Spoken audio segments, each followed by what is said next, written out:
성도 여러분, 우리가 함께 나누고 있는 이 디모데후서는 사도 바울이 그의 영적인 아들 디모데에게 보내는 비장한 편지이며 동시에 유언장과 같은 것입니다.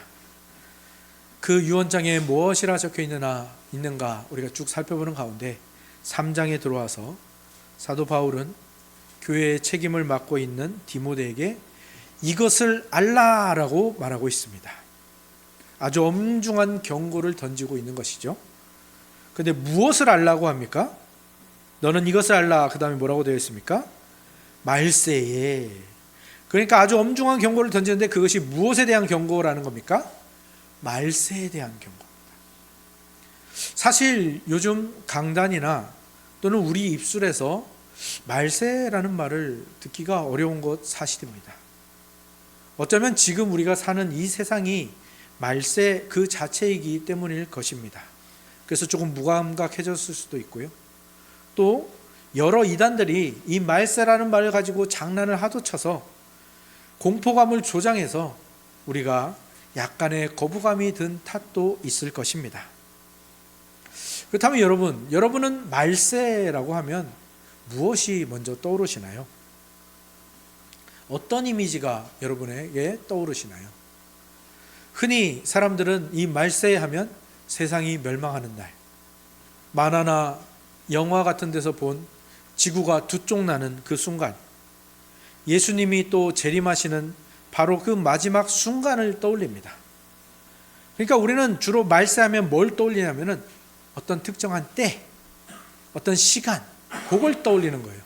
그런데 성경이 말하는 말세는요, 그런 시간이나 때가 아닙니다.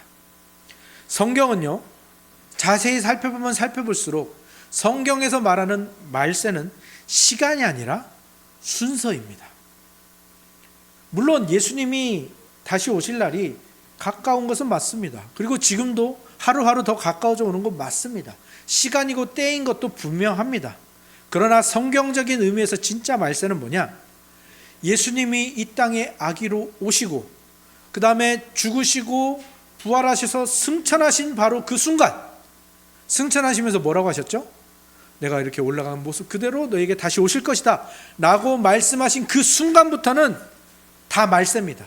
예수님이 다시 오시기 전까지의 그 모든 시간이 다 말세라는 거예요. 이 개념을 가장 잘 설명해 주는 인물이 바로 창세기에 나오는 에녹과 무두셀라의 이야기입니다. 제가 오후 예배 때 이 창세기 원역사를 설명하면서 이 설교를 한 적이 있습니다. 이 아담의 계보가 나오거든요. 창세기 5장에.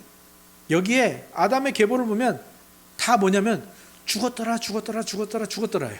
몇 세에 죽었고 몇 세에 죽었고 몇 세에 죽었고. 그런데 유일하게 그 족보에 죽지 않은 한 사람이 나옵니다. 그건 뭐겠습니까? 창세기에 쓴 저자가 또 이 창세기를 우리에게 주신 하나님이 거기를 봐라라고 밑줄을, 빨간 줄을, 동그라미를 쳐놓은 것이죠. 그래서 그 부분을 보면 유일하게 죽음을 맛보지 않은 사람, 유일하게 죽지 않은 에녹이라는 사람이 거기 있어요. 그리고 성경은 뭐라고 기록하냐면 에녹이 65세에 무드셀라를 낳고 나서 300년을 하나님과 동행하였더라라고 기록하고 있어요. 근데 이거를 한번 뒤집어서 생각해 보면 무슨 뜻입니까? 에녹이 무드셀라를 낳기 전 65년 동안은 그럭저럭 살았더라. 우리랑 비슷하게 그냥저냥 살았더라. 하나님과 동행하지 않았더라 라는 말이 되는 거예요. 그러면 에녹이 무드셀라를 낳고 나서 인생이 180도 바뀌었다라는 걸 알 수 있죠. 도대체 무드셀라가 누구길래? 어떤 의미가 있길래 그런 거죠?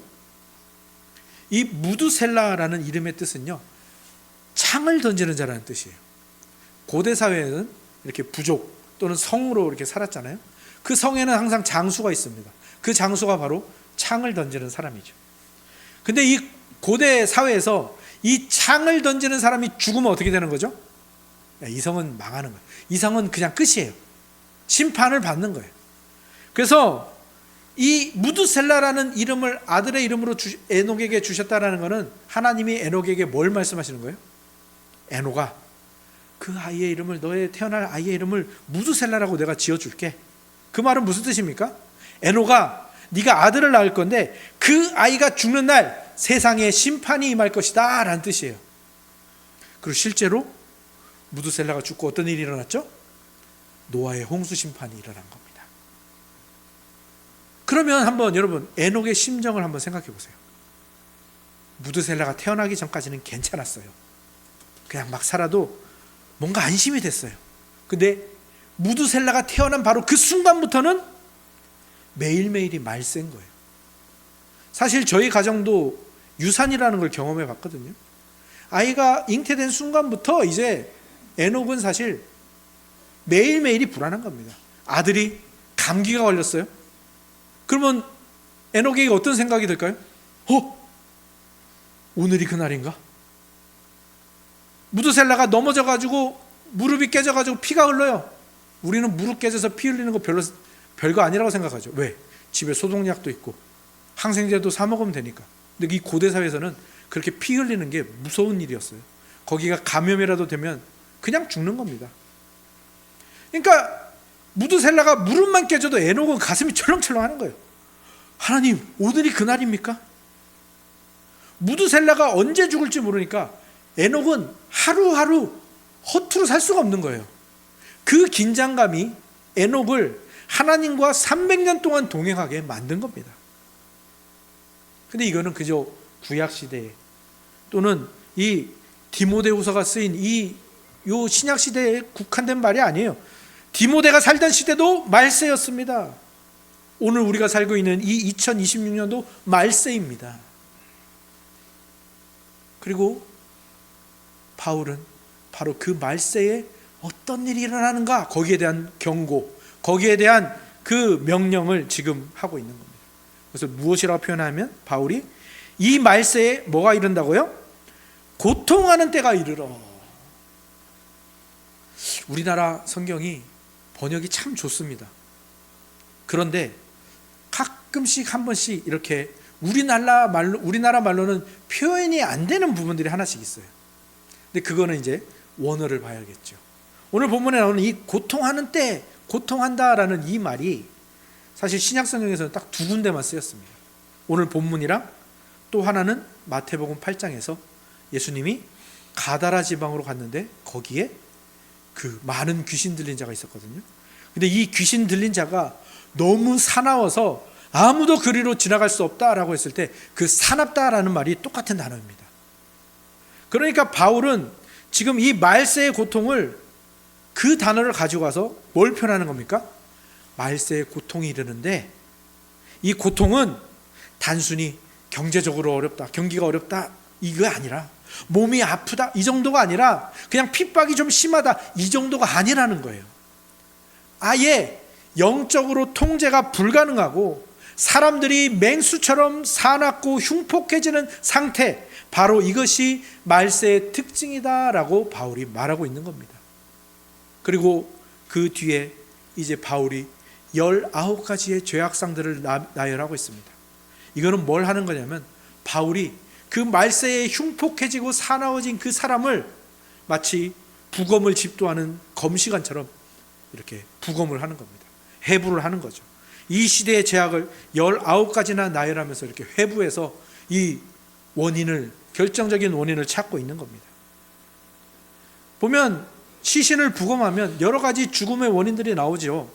그 중에서 죽음의 직접적인 원인이 있고 간접적인 원인이 있을 거예요. 그리고 그 직접적인 원인으로 인하여 나타난 어떤 현상들이 있을 거예요. 근데 가장 중요한 건 뭡니까? 그 죽음의 직접적인 원인이 무엇인가를 찾는 게 부검의 의미잖아요. 바울도 이 부검을 마친 후에 가장 직접적인 원인을, 그 뿌리가 되는 원인을 가장 먼저 쓰고 있습니다. 그래서 오늘 19가지 이 죄악상 중에서 가장 먼저 등장하는 것이 무엇입니까? 사람들이 자기를 사랑하며. 이게 바로 모든 죄악의 뿌리이고 근원인 거예요. 사랑의 질서가 무너진 겁니다. 이게 바로 말세의 본질이고 특징입니다. 여기서 자기를 사랑한다라는 건요, 긍정적인 자기애를 말하는 게 아닙니다. 건강한 자존감을 말하는 게 아니죠. 여기서 자기를 사랑한다는 건 뭡니까? 내 욕망, 그리고 내 판단을 하나님의 말씀보다 더 위에 두는 겁니다. 이게 뭡니까? 영적인 하극상이고 영적인 쿠데타죠. 하나님에 대한 역모인 겁니다. 한번 이 우주를 한번 생각해 보시죠. 우리가 살고 있는 이 태양계를 한번 생각해 보십시오. 태양계의 질서는 너무 단순합니다. 거대한 태양이 중심에 있고요, 지구를 비롯한 여러 행성들이 그 태양의 중력에 붙들려서 주위를 돌고 있습니다. 그런데 이게 질서고요, 이렇게 있을 때 가장 안전한 거예요. 하나님이 우리 인생의 태양이 되시고 우리가 그분을 중심으로 돌아갈 때 우리 인생은 가장 행복하고요, 가장 아름답고요, 가장 안전한 것입니다. 그런데 말세는 어떤 모습이라는 거예요? 이 지구가 갑자기 이러는 거죠. 반기를 드는 거예요. 나 태양주의 돌기 싫어. 이제부터 내가 중심이야. 태양 너 비켜. 실제로 그런 일이 일어났다고 생각해 보세요. 지구가 태양의 자리를 탐내어 스스로 중심이 되었다고 생각해 보세요.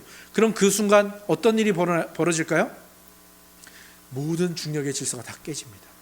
행성끼리 충돌해 버리고요, 몇 개는 궤도를 이탈해서 암흑 속으로 다 사라져 버릴 겁니다. 아무도 살 수 없는 사납고 흉폭한 세상이 되는 거예요. 그게 바로 바울이 말하고 있는 말세에 고통하는 때고요, 그 고통하는 모습들이 여러 가지 제약상으로 나타난 거예요. 오늘 본문의 이 여러 가지 제약상이 바로 그 질서가 무너진 그 충돌의 파편들인 겁니다. 내가 중심이 되니까 어디로 가는 거예요? 오늘 사람들이 자기를 사랑하며 그 뒤에 뭐가 붙어옵니까? 돈을 사랑하며 자랑하며 교만. 나를 사랑하니까, 내가 중심이 되니까 어떤 일이 벌어집니까? 나를 지켜줄 돈을 사랑하게 돼요. 그러니까 그 돈을 사랑하니까 돈을 더 많이 가지려니까 남을 짓밟는 일들이 일어나는 거예요. 무정하고 사나웠고 배신하고 돈 가지려고. 그리고 돈을 가지니까 어떻게 됩니까? 나는 이만큼 가졌는데 너는 못 가졌지? 자만과 교만으로 갑니다. 그리고 이 스트레스를 풀어야 되니까, 돈을 가지냐가 힘들었잖아요. 스트레스를 풀어야 되니까 하나님보다 쾌락을 더 사랑하는 거예요. 그리하여 모든 선한 것들을 다 버리고 모든 관계를 다 깨트립니다. 부모도 뭐가 없습니다. 그리고 경건의 능력과 본질을 버리는 데까지 이르는 거죠. 이게 말세의 사납고 흉폭한 사람들의 모습입니다. 사랑의 질서가 깨어진 모습이죠. 이거는요, 단순한 실수가 아니에요. 그냥 내 본성대로 행해서 이런 일이 일어났습니다가 아니라, 이거는 우주의 질서를 거스르는 반역이고 역모고 쿠데타인 것입니다. C.S. 루이스라는 이 신학자가 아주 통찰력 있는 말을 남겼죠. 으뜸 가는 것, 제일 중요한 것을 중심에 두면 부차적인 것들은 덤으로 얻게 된다. 하지만 부차적인 것을 으뜸으로 삼으면, 중심에 놓으면 둘 다 잃게 된다. 너무 맞는 말 아닙니까? 그리고 오늘 본문에 나오는 여기 나오는 것들이요, 뭐 돈도 그렇고요, 쾌락도 그렇고요, 자기를 아끼고 자기를 사랑하는 것도 그렇습니다. 그 자체로는 나쁜 것이 아니에요. 그렇죠? 그 자체는 우리가 선하게 사용할 수 있는 것들입니다. 그런데 문제는 뭡니까? 이것들이 그 으뜸의 자리, 그 중심의 자리, 하나님이 계시하는 자리를 꿰찰 때 일어나는 겁니다. 하나님을 사랑하는 것이 으뜸이 되어야 되는데, 하나님이 태양인데 내가 그 자리에 서는 거고, 내가 행복해지기 위해서 돈을 그 자리에, 내가 행복해지기 위해서 쾌락을 그 자리에, 내가 행복해지기 위해서 자기 사랑을 그 자리에 넣는 순간 하나님도 잃어버리고 나 자신의 행복도 잃어버리고 모든 관계를 다 잃어버리는 겁니다. 그러니까 하나님보다 쾌락을 더 사랑하면요, 결국 쾌락의 노예가 돼서 진짜 기쁨을 다 잃어버리는 것과 같은 거예요. 그래서 우리는 오늘 이 말씀을 통해서 우리의 그 사랑의 질서, 사랑의 우선순위를 다시 세워야 됩니다. 여러분, 기쁨이라는 말, 이게 영어로 하면 조이입니다. 조이는 우리 조셉 선교사님의 막내딸 이름이 조이죠. 조이는 영어로 하면 J-O-Y, 아주 간단한 철자로 되어 있습니다. 그런데 조이 선교회라는 곳이 있거든요. 조이 선교회가 이 세 철자를 가지고, 이 알파벳을 가지고 자기들의 정체성을 이렇게 표현합니다. J는 뭐냐? Jesus first, 예수님이 첫 번째라는 거예요. O는 other second, 그러니까 이웃이 두 번째라는 거예요. 마지막 Y는 뭡니까? You third. 네가 세 번째다. 당신이 세 번째다라는 거예요. 이게 우리의 정체성이고요. 이게 우리의 사랑의 질서이고 사랑의 우선순위가 되어야 합니다. 첫 번째로는 뭘 사랑한다고요? 예수님, 하나님을 사랑합니다. 두 번째로는요, 이웃을 사랑합니다. 그 다음에가 나를 사랑하는 거, 자기 사랑을 하는 겁니다. 그럼 우리는 여기에 대해서 반발이 일어나죠. 내가 꼴찌라고요? 너무한 거 아닙니까? 아니죠. 아까도 말씀드렸죠. 태양을 중심으로 도는 지구가 가장 안전한 거예요. 예수님이 말씀하셨죠. 너희가 서로 사랑하면 너희가 나를 사랑하는 것, 하나님을 사랑하는 것을 알게 될 것이다. 그 다음에 우리의 행복이 찾아오는 거예요. 하나님을 사랑하는 것과 이웃을 사랑하는 것이 먼저 이루어질 때 우리의 정체성이 해결이 되는 거예요. 드러나는 겁니다. 우리가 하나님과 이웃 뒤에 설 때에 비로소 우리의 삶이 가장 안전해지고 가장 큰 기쁨을 누리게 된다라는 거예요. 우리의 정체성이 확실해진다라는 거예요. 이 사랑의 질서가 바로 섰을 때, 이 우선순위가 바로 주어졌을 때 우리가 바로 이 오늘 바울이 경고하는 이 말세의 사나움, 이 19가지 죄악상에서 벗어날 수 있다라는 것입니다. 근데 우리는 또 여기에 대해서 반문과 의문을 가지게 되죠. 우리는 뭐라고 합니까? 아니, 하나님 좀 덜 사랑하고 나 좀 챙기는 게 뭐가 그리 큰 죄입니까? 내 가족 챙기고 내 성공 챙기는 게 뭐가 문제입니까? 하면서 이것을 굉장히 대수롭지 않게 여기고요, 이 우선순위를 바로잡는 것을 밀어버리고 귀찮아한다라는 거예요. 그 차이가 얼마나 난다고 그럽니까? 네, 여러분, 저는요, 그 작은 각도의 차이가 얼마나 무서운 결과를 낳는지 체험한 적이 있습니다. 군대 얘기를 해서 죄송한데요, 제가 군대에 주특기가 60mm 박격포입니다. 박격포는 이렇게 여기서 쏘면 이렇게 포물선을 그리면서 포탄이 날아가거든요. 그러니까 보통은 산이나 다른 어떤 건물들을 넘어서 쏘는 거란 말이에요. 그러니까 보이지 않는 곳을 포격해야 되니까 뭐가 필요하겠습니까? 지도와 나침반이 필수입니다. 그런데 이 지도상에서 북쪽과 나침반의 자석이 가르치는 북쪽은요, 약간 달라요. 그게 여러 지역마다 다른데 우리나라는 약 6도 정도 차이가 나거든요. 이걸 도자각이라고 부르는데요. 그러니까 정확하게 그 지점에 포탄을 날리려면 이 나침반의 그 각도를 6도를 빼놔야 되는 거예요. 그런데 제가 좋아하던 선임병이 있었습니다. 말년 병장이 됐는데 이 사람이 제가 다 좋아하는데 한 가지를 제가 맨날 뭐라고 하는데, 뭐냐면 이 양반이 장난을 치고 간 거예요. 6도를 나침반에서 빼놔야 되는데 더 해놓고 간 거예요. 그러니까 우리는 이 빼고 더하는 거 잠깐 착각할 수 있잖아요. 그러니까 이게 그냥 그대로라고 생각을 한 거죠. 그런데 6도를 빼지 않고 6도를 더해놓으니까 도와 몇 도 차이가 나는 거예요? 12도 차이가 나는 거예요. 근데 12도가요, 나침판에서 보면요, 그 눈금으로 보면요 1cm도 안 돼요. 아주 작은 차이란 말이에요. 우리는 아무도 알아채지 못하고 포 사격이 있는 날 포를 쐈습니다. 목표 지점은 산 꼭대기에 있는 그 관역이었어요. 그런데 우리 포탄은 그 산을 넘어서 다른 곳으로 날아가 버린 겁니다. 민가로 떨어졌어요. 정말 불행 중 다행으로 그 민가나 사람한테 떨어지지 않고 닭장에 떨어져서 닭만 죽었습니다. 그래가지고 다행히 영창은 면했죠. 그때 저는 뼈저리게 느낀 거예요. 야, 출발점에서 1cm도 안 되는 차이가 저 목표 지점에서는 수천 미터의 차이가 나는 거예요. 우리 인생도 마찬가지입니다. 이 사랑의 질서 있잖아요. 이 첫 번째 단추를 잘못 끼면요, 그 다음은 아무 소용이 없어요. 그 조그만 차이인 것 같죠? 근데 그 다음은 아무리 했어도 안 되는 거예요. 예전에 김희명 전사님이 수요 예배 때 이런 예화를 든 적이 있어요. 새벽에 애들 깰까봐 불도 못 켜고 와이셔츠를 입었다라는 거예요. 근데 이상해서 보니까 단추를 첫 번째 단추를 두 번째 구멍에 끼운 거예요. 그럼 어떻게 됩니까? 다 잘못 끼운 거예요. 옷은 삐뚤어져 있죠. 그러면 이 단추를 밑에 것만 바꾸면 됩니까?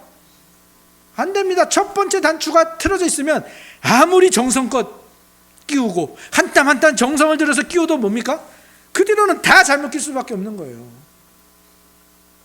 오늘 본문에 나오는 사나움, 배신, 조급함, 자만, 부모를 거역하는 거, 사나움, 이 모든 것은요 다 개별적인 문제가 아니에요. 그거 하나 고친다고 해서 다 고쳐지는 게 아니에요. 뭘 고쳐야 됩니까? 첫 번째 단추를 잘 껴야 된다고요. 첫 번째 단추가 뭐라고요? Jesus first. 하나님 사랑이라는 이 첫 번째 단추가 끼워져야 되는 구멍에 자기 사랑을 끼웠기 때문에 일어나는 일들이라는 거예요. 그러니까 우리가 해야 될 일은 뭡니까? 귀찮더라도 그 단추를 다 푸는 겁니다. 그리고 첫 단추인 하나님 사랑, 예수님 사랑부터 제대로 끼우는 거예요. 이게 바로 사랑의 질서 우선순위를 바로잡는 회개라는 겁니다. 근데 또 이렇게만 말씀드리면 또 마음이 무거워지시겠죠. 목사님 또 회개하라고 하는구나. 근데 그 회개할 때 뿐이던데, 내 의지로는 이런 것들이 도저히 안 고쳐지던데, 나에게 이 19개의 이 죄악상들이 또 나타나던데, 또 목사님이 우리의 현실과는 동떨어진 말씀을 하는구나. 예, 맞습니다. 저도 동감합니다. 잘 안 고쳐집니다. 내 의지로 하려고 할 때 오히려 역효과가 날 때가 더 많죠. 근데 여러분, 오늘 우리가 성경 낭송 때 읽었던 말씀 기억하십니까? 다른 건 기억 안 하셔도 좋은데 그 말씀에서 죄를 어떻게 처리하라고 하죠? 네, 좀 끔찍하고 무시무시한 말씀이 나와요. 내 손이 범죄하게 하거든 어떻게 하라고요? 찍어내버리라. 발이 너를 범죄하는 대로 이끌면 어떻게 하라고요? 발을 찍어내버리라. 눈이 범죄하게 하면요? 눈을 빼버리래요. 무시무시하죠.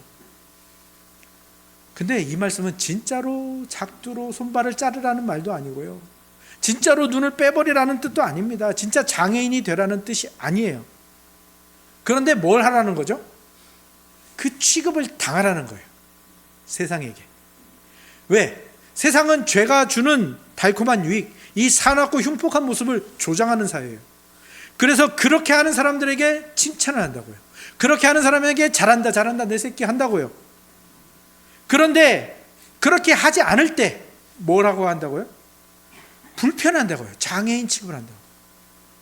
이것도 제 얘기인데 제가 한번 이해를 한 적이 있는지 없는지 잘 모르겠어요. 제가 예전에 좋아하던 그 만화가 신문에 연재하고 책도 나왔던 광수생각이라는 만화 혹시 아시죠? 광수생각이라는 만화에서 이벤트를 했습니다. 광수생각처럼 만화를 그려서 보내면 당첨된 사람에게 상품을 주는 거예요. 저는 이제 만화도 좋아하고 그림도 좋아해서 그려서 보냈는데 당첨이 된 거예요. 박광수 선생님이 전화를 직접 주셨습니다. 오이삭 씨, 보내주신 작품 잘 봤고요, 당첨됐습니다. 이제 선생님 여권을 준비하시고요, 상품이 동남아 여행을 박광수 선생님이 같이 가는 거였어요.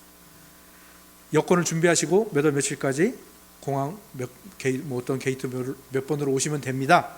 근데 제가 쭈뼛쭈뼛하고 말을 잘 못하니까 오이삭 씨 왜 그러세요? 기쁘지 않으세요? 좋지 않으세요? 제가 싫습니까? 막 이러시더라고요. 그래서 아니요 선생님, 그 일정에 주일이 껴있어서 제가 못 갈 것 같은데요? 그랬더니 박광수 선생님이 저에게 뭐라고 했을까요? 오이삭 씨 바보 아니에요? 네. 아마 이해가 안 되셨을 거예요. 근데 아주 순화해서 바보라고 얘기했지만 실제로는 뭐라고 했을까요? 멍청이, 죄송합니다만 병신이라고 하지 않았을까요? 그죠?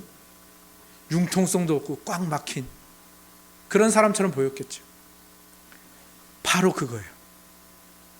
우리가 세상의 쾌락을 포기하고 사랑의 질서를 지키려고 할 때 세상 사람들이 우리에게 하는 그것이 바로 그거예요. 너 진짜 바보 같다. 심하게는 너 진짜 병신 아니냐? 등신 아니냐? 너 장애인 아니야? 너 손발이 없는 사람처럼 왜 그거 못 가져가? 왜 못 지어? 너 손 없는 장애인이야? 이렇게 하라는 게 바로 예수님의 말씀이거든요. 근데 또 마음이 또 무거워지시죠? 뭐야? 아까는 회개하라더니 이젠 더 나가서 병신 취급당하라고 하네. 이것도 우리의 의지로 될까요? 안 됩니다. 남들이 다 누리는 걸 포기하고 바보 취급당하는 것을 좋아하는 사람이 누가 있겠습니까?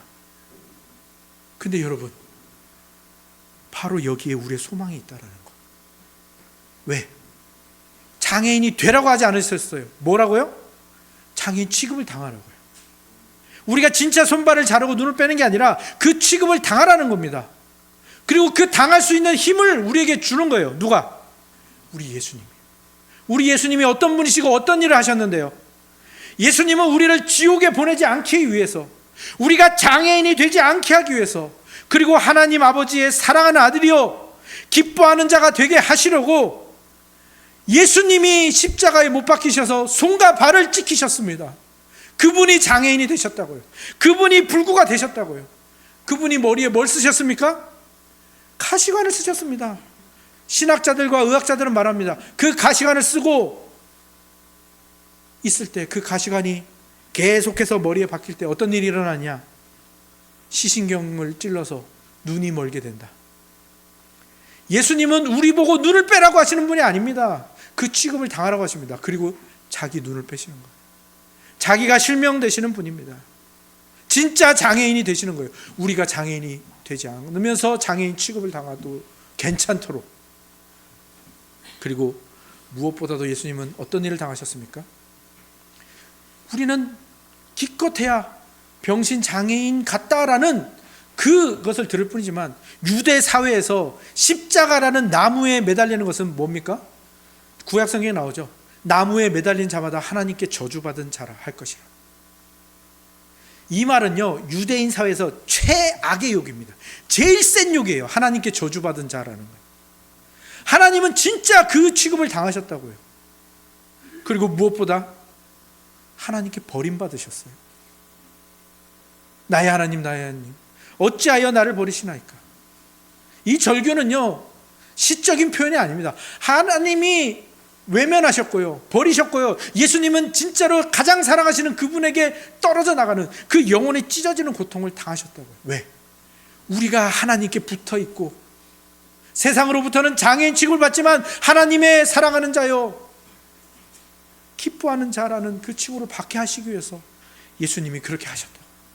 그분이 진짜 절단과 진짜 장애, 진짜 불구가 되심으로 말미암아 오늘 우리는 하나님을 사랑하고 이웃을 사랑하고 그것으로 내 정체성을 드러낼 수 있는 자가 된 겁니다.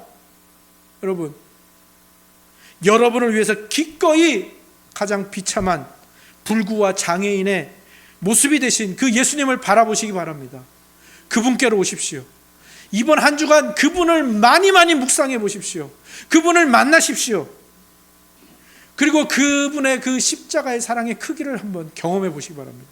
그러면요, 내 의지로 할 때는 이거 단추 풀어놓는 거 귀찮아, 사랑의 우선순위 다시 맞추는 거 귀찮아 라고 했던 우리가 그 예수님의 그 사랑의 크기를 경험하는 순간 드디어 나의 욕망을 내려놓고요, 그 귀차니즘까지 내려놓는 겁니다. 단추를 풀고요, 예수님을 가장 먼저 사랑한 단추를 다시 끼우시게 될 겁니다. 그 거룩한 사랑의 질서 안으로, 그 거룩한 사랑의 우선순위 안으로 여러분들 다시 들어가실 수 있으실 겁니다. 이번 한 주간 십자가의 예수 그리스도를 많이 묵상하시고 여러분이 중심이 되었던 그 세상에서 벗어나 하나님이 중심에 있는 예수님이 태양이 되신 그 십자가 사랑의 궤도를 다시 한번 복귀하시는 복된 저와 여러분들이 다 되시기를 주님의 이름으로 축원합니다. 아멘.